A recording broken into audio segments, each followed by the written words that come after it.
Bien, Yo amado, tengo damos eso. gracias al Señor por esta oportunidad que nos permite, como cada noche, poder estar aquí.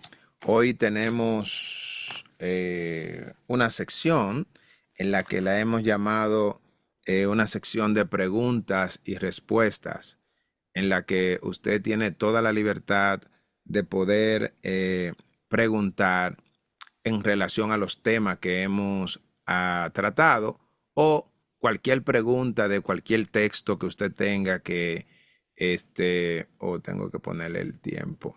Cualquier pregunta que usted, perdón, que usted tenga, que, ¿verdad? Bueno, la quiera hacer, siempre y cuando obviamente quiera. O si usted tiene alguna duda de algún texto, caramba, a mí siempre se me va esto. Ok, creo que este. Bien, ok, aquí está. Entonces, eh, lo puede hacer, lo puede hacer. Estamos en la plena disposición. Este es el tiempo que tenemos. Eh, Realmente tengo un tema que tratar, pero todo va a depender mucho de cómo vayamos, ¿verdad? Entonces habíamos dicho que íbamos a tratar esto. Dígame ahora usted, nosotros hemos venido tratando diferentes temas, estamos leyendo el libro de Levíticos. El libro de Levíticos, estábamos diciendo que es el libro donde los israelitas les enseñaban a sus hijos. ¿Sabe qué le enseñaban ellos? Les enseñaban este libro antes de ellos hacer cualquier cosa, antes La de... ley. Exacto, lo primero que le enseñaban era el libro de Levítico. ¿Sabe lo que un niño nacer? Y le decían, esto es lo que vas a aprender. Se tenían que aprender esto de memoria. Quiere decir, amado, que es muy importante nosotros conocer esto. Eh, Y nosotros sabemos que Jesús habló en un momento y dijo que la salvación provenía de los judíos. ¿Y por qué? Bueno, porque Dios inició todo. Al pueblo que Dios escogió fue al pueblo judío. Así como Dios pudiera haber escogido a Cuba, pudiera haber escogido a República Dominicana, pudiera haber escogido a Venezuela, Dios en su soberanía escogió a este pueblo, de esta manera de la cual nosotros estamos estudiando. De ahí es que proviene este gran pueblo, el cual Dios decidió apartarlo y consagrarlo para él. Una de las cosas que nosotros veíamos en el principio de este libro es que el libro de Levítico es el tercer libro atribuido a Moisés en el Antiguo Testamento.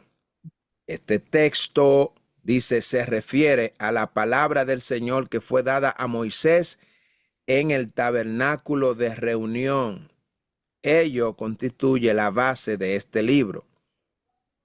¿Qué vemos aquí? Los sacerdotes, los levitas, preservado en su contenido. De esto se trata. Ellos eran las personas que ministraban.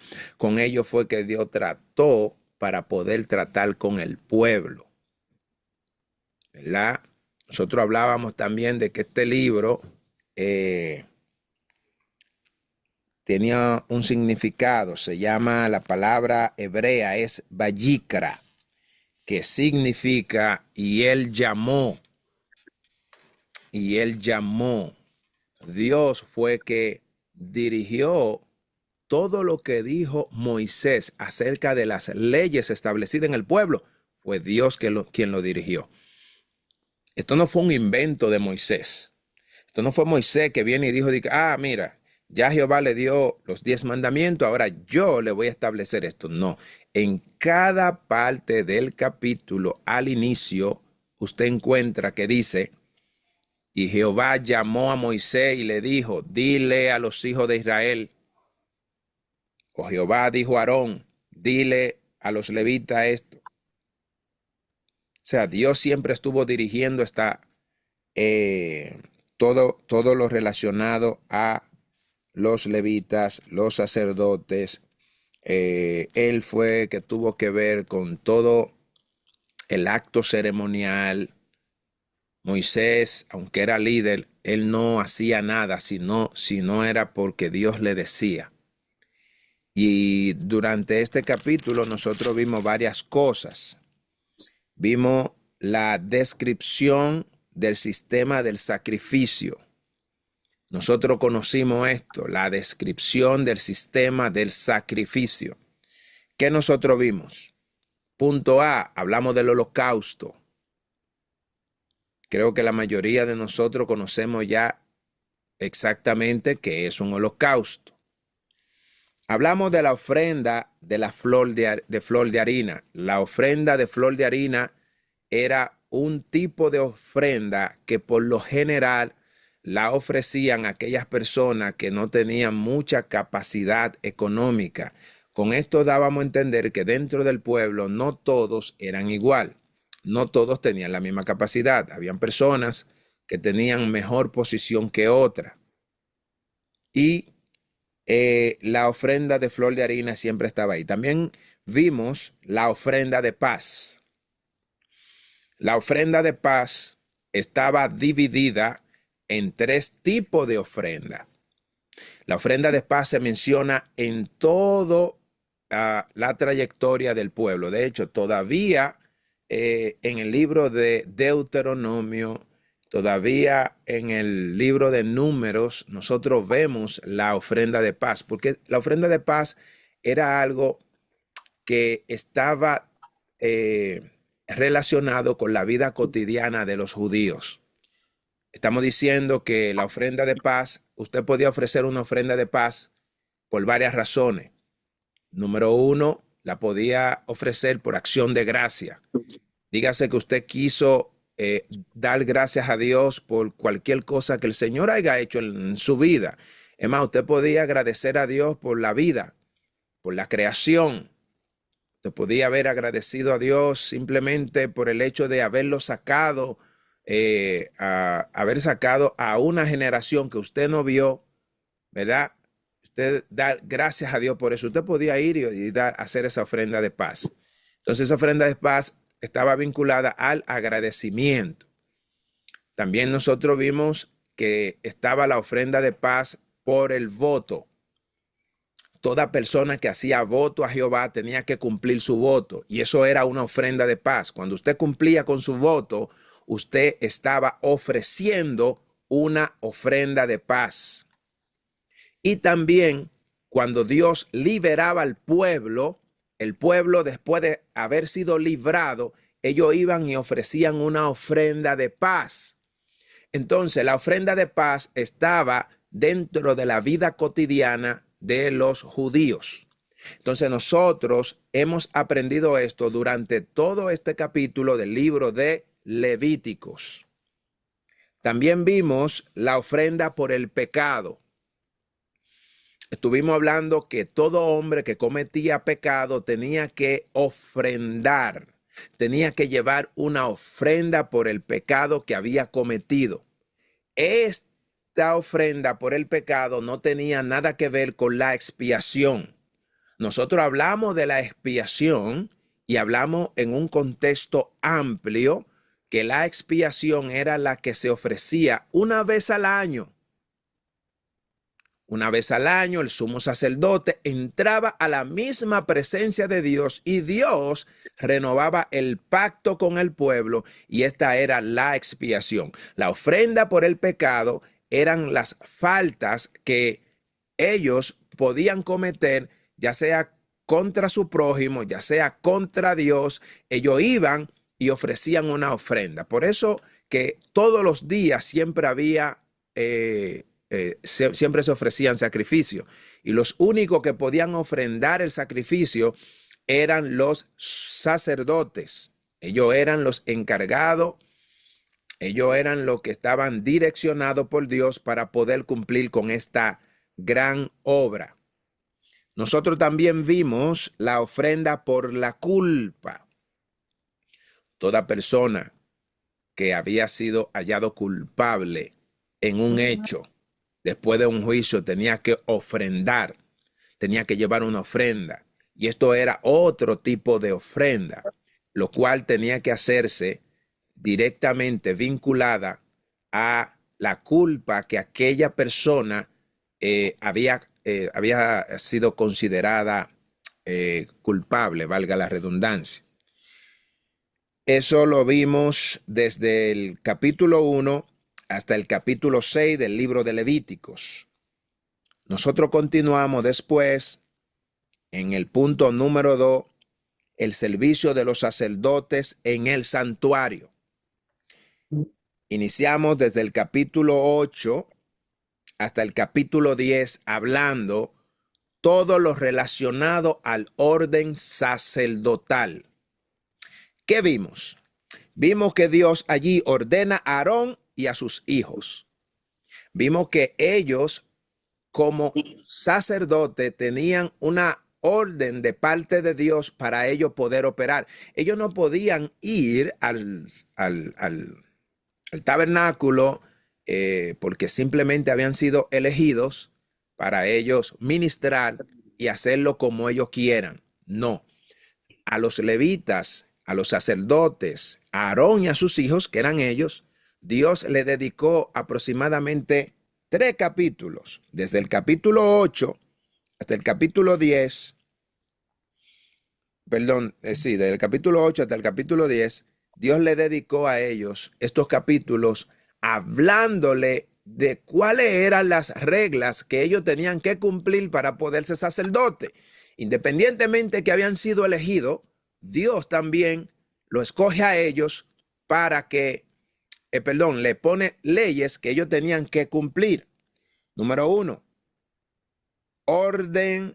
ordenación de Aarón y sus hijos. Dios le ordena a Aarón y a sus hijos para que puedan ministrar. Punto número 2, vimos el oficio sacerdotal. Es decir, el sacerdocio no era un nombre que se le daba a una persona por dárselo. Era un oficio, era algo que tenían que cumplir. El que era sacerdote tenía una responsabilidad y él tenía que cumplir con este oficio. Nosotros vimos claramente todas las cosas que ellos tenían que hacer antes de ellos poder ministrar. Tenían que durar 7 días de purificación, purificándose para poder entrar y empezar a cumplir con este oficio. Los sacerdotes estaban ordenados, ¿verdad? Ellos estaban ordenados. No todos servían al mismo tiempo. Según el orden al cual ellos estaban, ellos podían ministrar. No era que los sacerdotes estaban ahí y como que todos juntos servían al mismo tiempo. No, había un orden. Y cada orden estaba direccionado por el mismo Dios. Y cada vez que le tocaba, según el orden, obviamente, valga la redundancia, ellos tenían que cumplir con este oficio. No era de que yo soy sacerdote y ya estoy en mi casa. No, era un oficio y había que cumplir con ellos, con ello. Era tan fuerte lo de la orden sacerdotal que el sacerdote no se podía casar con quien quisiera, no podía vestirse como quiera. Él tenía que guardar ciertos ritos, tenía que ser puro. Era alguien que se le exigía más cosas que al pueblo porque él tenía que presentarse delante de Dios primero para después presentarse delante del pueblo. Nosotros vimos en el punto número C el pecado que cometió Nadab y Abiú. ¿Quién era Nadab y Abiú? Nadab y Abiú eran los hijos de Aarón, que cometieron aquel pecado.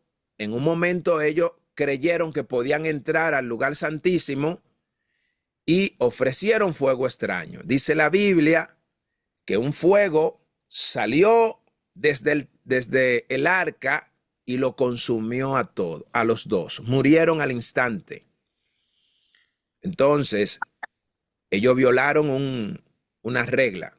Solamente el sumo sacerdote podía entrar al lugar santísimo y era una vez al año, después de haber pasado por un rito de purificación y ser aprobado por Dios. Vimos el pecado de Eleazar e Itamar como último punto. Estamos hablando del capítulo del 8 al capítulo 10. ¿Qué sucede con esto? Que había un orden sacerdotal en el santuario. Nadie podía violar este orden. Luego de esto, nosotros vimos las leyes de las impurezas. Un capítulo el cual nos permitió a nosotros ver muchas cosas importantes, como cuáles. Vimos las impurezas de los animales, los tipos de animales que eran impuros, los tipos de animales que eran puros. Nosotros lo vimos con detalle desde el capítulo 11. Allí enumera por completo cuáles animales para los judíos se deberían de considerar puros y cuáles no se deberían de considerar puros. Ellos como judíos no podían tocar cualquier animal.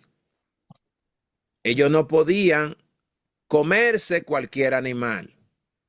Ellos tenían que conocer esto. Por esto era importante que cada uno de los hijos se aprendieran el libro de Levítico.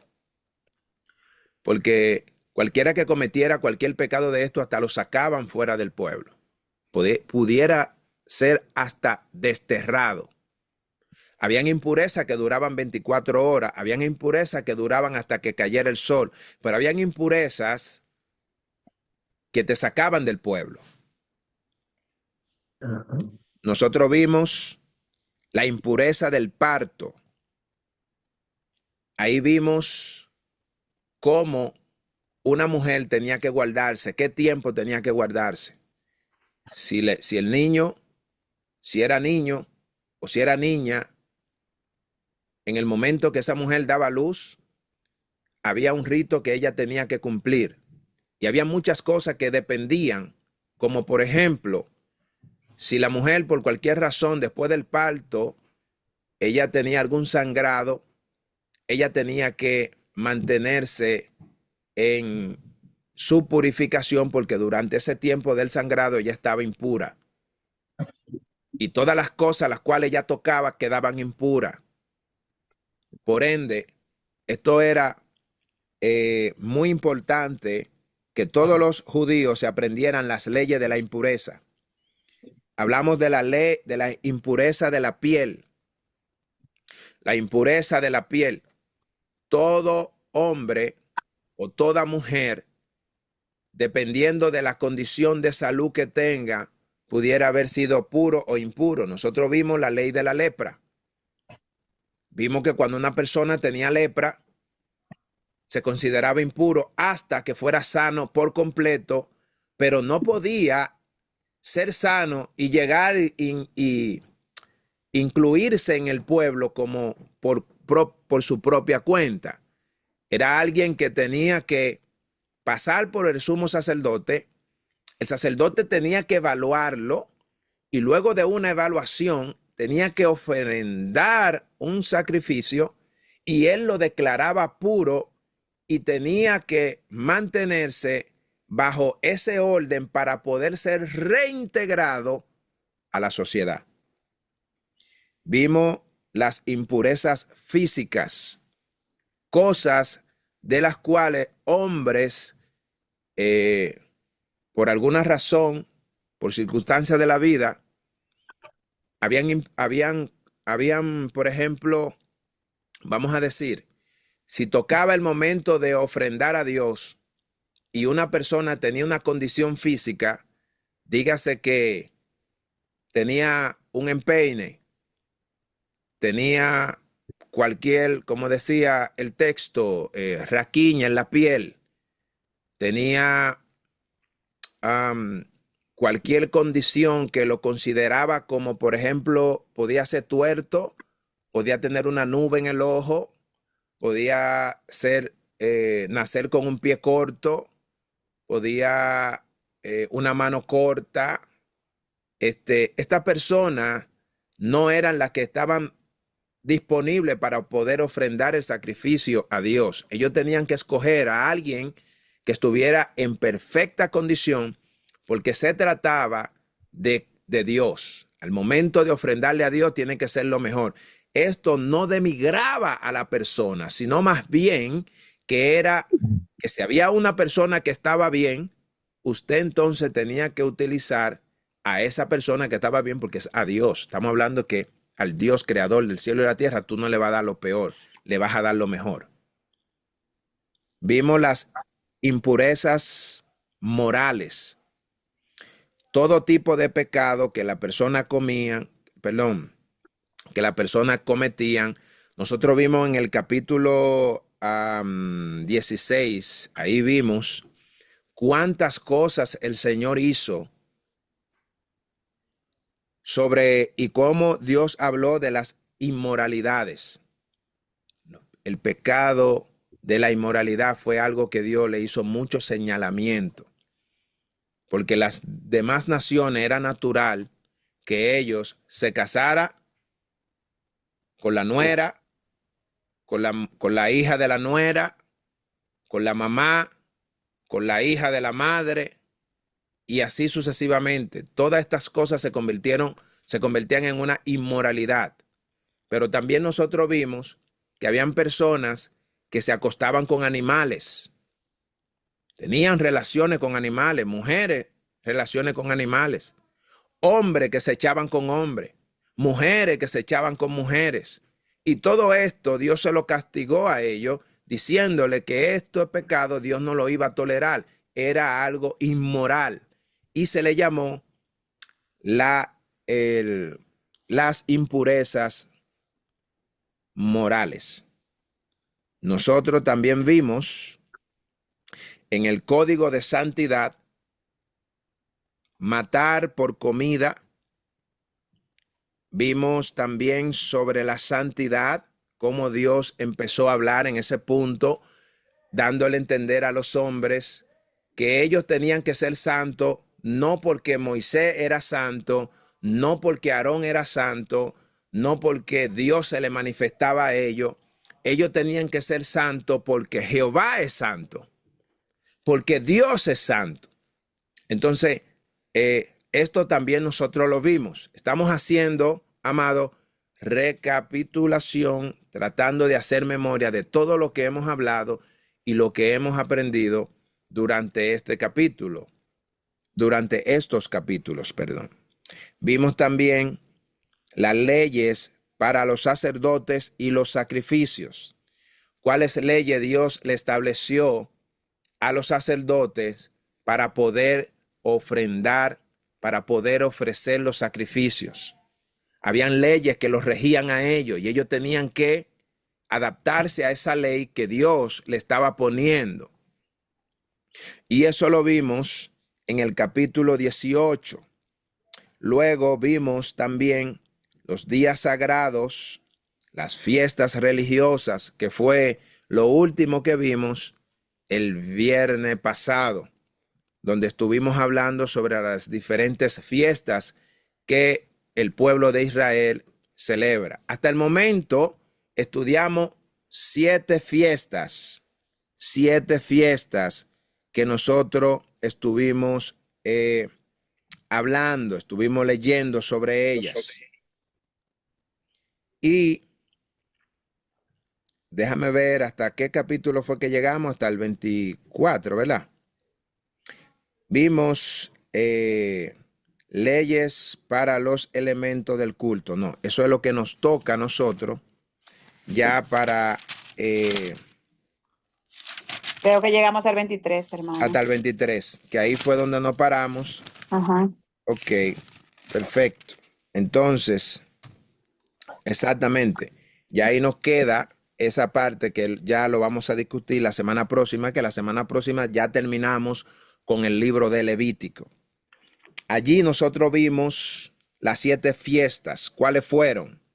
Las fiestas que Dios estableció al pueblo de Israel de manera perpetua, que ellos tenían que cumplir. La fiesta de la Pascua. Luego vimos la fiesta de los panes sin levadura. Estuvimos aprendiéndonos el orden de esta fiesta. Luego de los panes sin levadura vimos la fiesta de las primicias, entendiendo que después de la fiesta de la Pascua, nosotros íbamos a tener inmediatamente la fiesta de los panes sin levadura. Luego vimos la fiesta de la primicia. También vimos las fiestas de las semanas, ¿verdad? Luego de la fiesta de la semana, como punto número 4, vimos la fiesta de las trompetas, que también lo habla el mismo capítulo. Pero luego de la fiesta de las trompetas, entonces nosotros vimos el día de la expiación, la fiesta de la expiación, que estaba se le llama también, el Yom Kippur. Y al finalizar, nosotros vimos la fiesta de los tabernáculos. Dentro de la fiesta de la semana, nosotros encontramos como nombre, se llama la fiesta de la cosecha, fiesta del Pentecostés, ¿verdad? O la fiesta de la semana. Esto se debía a que esta fiesta se celebraba por 50 días, 49 días, 7 semanas, 7 días por 7, equivale a 49, pero ellos tenían que celebrarla al día siguiente y ahí completaba el día 50. Entonces, allí era donde se celebraba el día de Pentecostés. Esto fue lo último que nosotros vimos en el capítulo 23. Cierro esta parte para que podamos entonces hablar sobre las preguntas y respuestas. Cualquier duda, aporte, sugerencia, entonces el tiempo es todo nuestro. Nos quedan unos minutos para ello. Si algo usted quiere memorizar, si algo quiere preguntar, si algo no entendió, lo puede hacer. Mi hermana, sería tan amable, me regala los versículos de la fiesta de las semanas, por favor, que no estuve en esa clase. Oh, la compartimos ayer. La pueden ver ahí. ¿Fue ayer? No. Yo creo que esa no se la he compartido. No la he compartido todavía. Ok, la voy a compartir. Le voy a poner la fiesta de las semanas. Fueron las siguientes. Iniciamos con la fiesta de la Pascua. Sí. Éxodo 12, del 1 al 14. Allí fue donde todo inició. En el capítulo 12, antes de ellos salir de Egipto, ahí es cuando Dios establece la fiesta de la Pascua. Éxodo capítulo 12, versículo 1 hasta el 14. Amén. Luego, en el libro de Levítico, capítulo 23, versículo 5, entonces es donde ya Dios establece este orden en el pueblo durante todo el tiempo. ¿Qué pasa? Que la fiesta de la Pascua ellos la podían celebrar durante estaban en el desierto. Recuérdense que hubieron fiestas que ellos podían celebrar en el desierto. Hubieron fiestas que se establecieron para que ellos la celebren luego que entraran a la tierra. Por ejemplo, la fiesta de los panes sin levadura, ellos la podían celebrar en el desierto. Y esa está en Éxodo capítulo 12, versículo 15 al versículo 20. Si hacemos memoria, en ese momento Dios establece la fiesta de los panes sin levadura debido a que el pueblo iba a salir el día que Dios mató a todos los primogénitos allá en Egipto, enjuició todos los dioses de Israel y posterior a esto, el faraón saca al pueblo el mismo día y no le dejó que su masa se leudara. Ellos no pudieron terminal. Tuvieron que tomar su masa de pan, envolverla en saco, tirársela al hombro y salir porque no había chance, no le dio tiempo a leudar. Y entonces... Hermano, pero también habla de esa fiesta de los panes sin levadura en Levítico 23, ¿verdad? Claro, O sea, porque, claro, esa es la porque misma fiesta que están hablando ahí. sí, es la misma fiesta. Ya. Levítico 13, 23, 23 del 9 al 14. ya, Levítico 23 del 6 al 8, exacto. No, ya. Y Porque también me y ta- confundí anoche cuando dijimos, anoche o antes de anoche, no me acuerdo, que usted preguntó, yo dije en Levítico 23, pero después alguien dijo, no, en Éxodo. Yo dije, oh, no, pensó, lo que pasó fue que allí fue que inició. ya. Y esa es la razón. O sea, cuando usted agarra y busca, ¿por qué razón Dios le puso la fiesta de los panes sin levadura? Bueno, fue porque lo que ya le acabé de explicar ahora y sucedió en el capítulo 12, versículo 15. Ahí fue cuando ellos salen de Egipto Ya. y no le dio tiempo a leudar. La número 3, la que está apuntando, es la fiesta de la primicia. La fiesta de la fiesta de la primicia, eso está en Levítico 23, 9 al 14. Tiene razón. Ok, esta fiesta de la primicia no era para celebrarla en el desierto. Esta fiesta de la primicia Dios se la entrega para cuando ellos entraren a la tierra que Jehová posteriormente le iba a entregar. Entonces, hubieron fiestas que Dios le estableció al pueblo, pero en su momento no era necesario o no podían, porque no había forma de que ellos puedan celebrarla. En otras palabras, no tenían los elementos, porque la fiesta de la primicia tenían que sembrar y luego de cosechar sus primeros frutos. Entonces esta fiesta no se pudo dar en el desierto debido a que Dios mantuvo al pueblo con maná del cielo y con codorniz durante los 40 años de su peregrinación. La fiesta número 4 es la del día de la semana. Esta fiesta también era para celebrarse cuando ellos entraran a la tierra. ¿Por qué? Porque aquí celebraban la fiesta de la cosecha o la fiesta del Pentecostés. Esta fiesta de la semana duraba 7 semanas, durante 7 días por 7 semanas. Y al día siguiente que caía, podía caer día de reposo, como no caer, pero no importa, el día que cayera, tenía que celebrarse como día de reposo. Supongamos que el día de reposo es los sábados, pero si ese día, el día número 50 cayó miércoles, ese miércoles tenía que ser declarado como día de reposo, porque se tenía que cumplir al día número 50 la fiesta del Pentecostés. ¿Se entendió eso? Y eso está en Éxodo capítulo 23, versículo 16, en Levítico capítulo 23, versículos 15 y 19.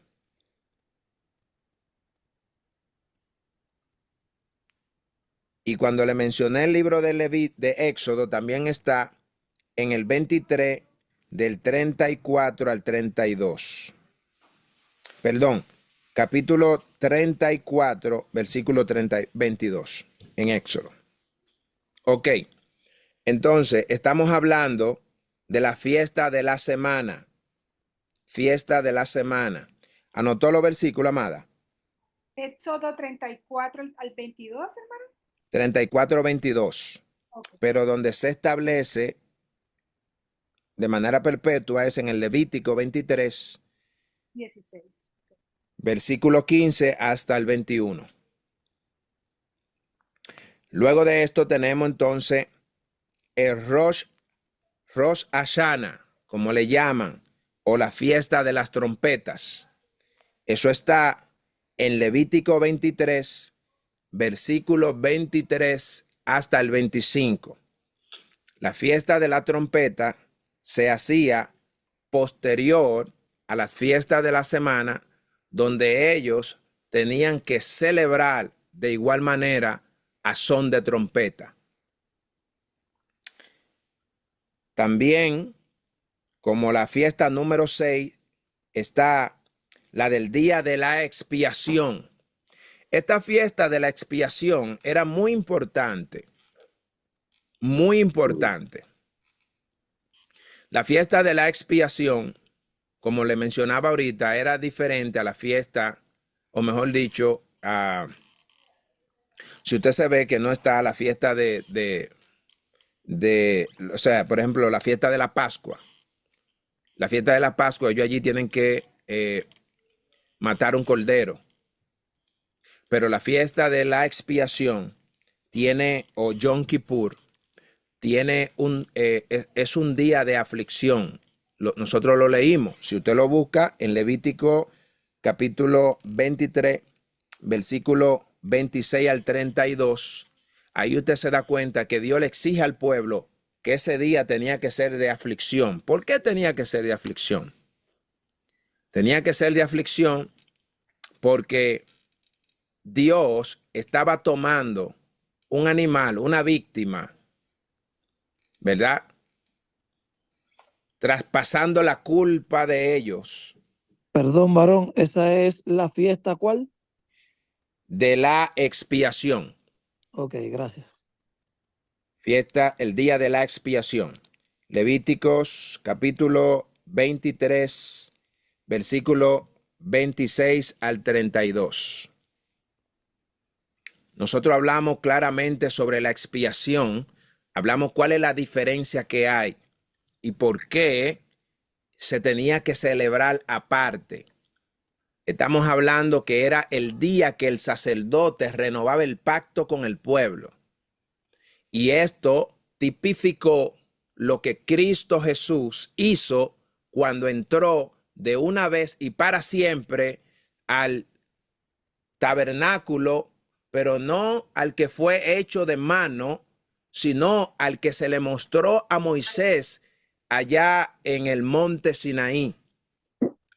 Jesús entró a aquel verdadero tabernáculo. El día de su muerte, el velo del templo se rasgó en dos, dando a entender que él no entró a ese. Él entró al verdadero tabernáculo. Entonces, cuando Cristo Jesús entra, hace una expiación, no como la que hacían los sacerdotes, que hacían una expiación y cada año tenían que volver a lo mismo. Lo que Jesús hace, lo hace de una vez y para siempre.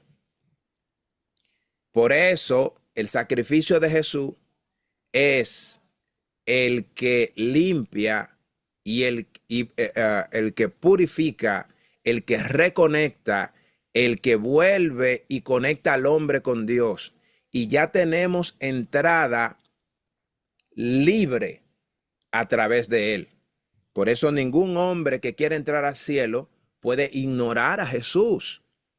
Cualquier evangelio que usted oiga que ignora a Jesucristo es un evangelio que es satánico.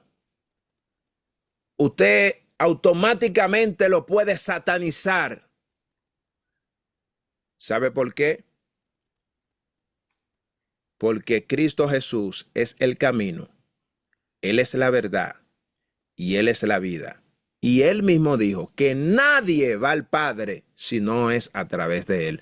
Entonces, cualquier persona que le diga a usted que Cristo Jesús no es aquel que pagó el precio para expiar el pecado de la humanidad, es alguien que le quiere entrar un evangelio o lo quiere entrar a una doctrina satánica. Bien, estamos hablando, por eso lo de la expiación es muy importante. Creo que también nosotros dimos algunos textos bíblicos y lo leímos muy bien. Otro día vamos a volver a hablar sobre la expiación, porque sé que hay algunas personas a veces confunden mucho el tema de lo que es la expiación y el sacrificio por el pecado. Es decir, la persona que cometen un pecado y ofrecen un sacrificio por ese pecado, lo confunden con el día de la expiación. Es totalmente diferente. Eso es como yo ahora mismo cometo un pecado y ese pecado yo puedo ir delante de Dios, pedirle perdón, pero esto no tiene nada que ver con la expiación. La expiación Cristo ya la hizo hace mucho.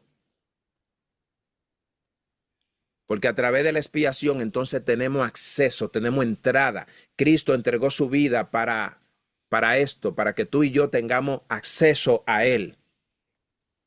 Solo que para poder tener acceso hay que arrepentirse, hay que convertirse, hay que ser una nueva criatura, pero sí hay acceso. Y la última fiesta, entonces, es la fiesta de los tabernáculos, que está en Levítico 23, versículo 33 al 36. También lo tenemos en el versículo 39 y 43. También está en Éxodo 23, 16. Levítico 23, versículo 33 hasta el versículo 36. También tenemos el versículo 39 hasta el 43. Y también está en Éxodo 23, versículo 16. La fiesta de los tabernáculos.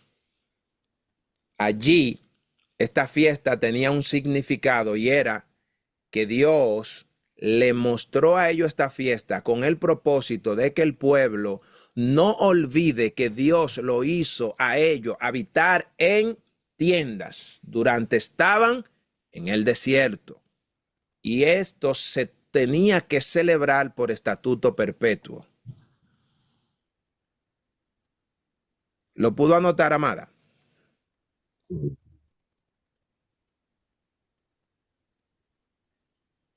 Bien. Esperemos que sí. Bien, amados. ¿Alguna otra pregunta? ¿Duda? ¿Sugerencia?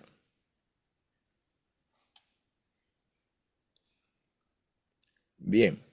Si todo está claro, pues entonces llegamos a la parte final y damos gracias al Señor por habernos dado la oportunidad de poder estar aquí con el propósito de aprender de su palabra.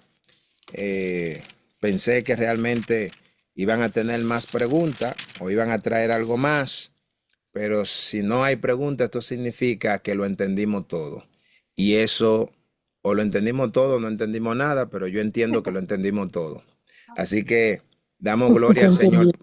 Mi hermano, ¿cuál es el tema de mañana entonces, el 24? Seguimos con el capítulo 24, exacto. Ya la semana que viene, si Dios quiere, terminamos con este libro. Todos sabemos que después vamos a, lo que continúa es el libro de Números. El libro de Números, mis amados, eso, ahí es que nosotros nos vamos a gozar de verdad. En el libro de Números. Porque allí ya vamos a ver, ya no di que a Dios dándole orden a un pueblo, sino ya el pueblo ejecutando todo lo que dijo Dios. Y lo que pagan consecuencia a raíz de las cosas que ellos cometieron, de los, ¿verdad? Ahí vamos a ver cosas maravillosas. Ahí vamos a ver todo lo que Dios hizo con este pueblo en su peregrinaje, cómo ellos anduvieron, cómo caminaron. Vamos a ver al Dios revelándosele a ellos. Es maravilloso. Vamos a continuar con esta lectura con la ayuda del Dios Todopoderoso. Y este libro será de mucha bendición. Recordamos que nosotros vamos a terminar el Pentateuco, pero al finalizar vamos a volver al libro de Génesis. Y para poder terminar con todo lo que estamos haciendo, porque hay cosas importantes que tenemos que volver a ver allí en el Génesis, porque empezamos en el Éxodo. Bien, entonces voy a detener todo hasta aquí.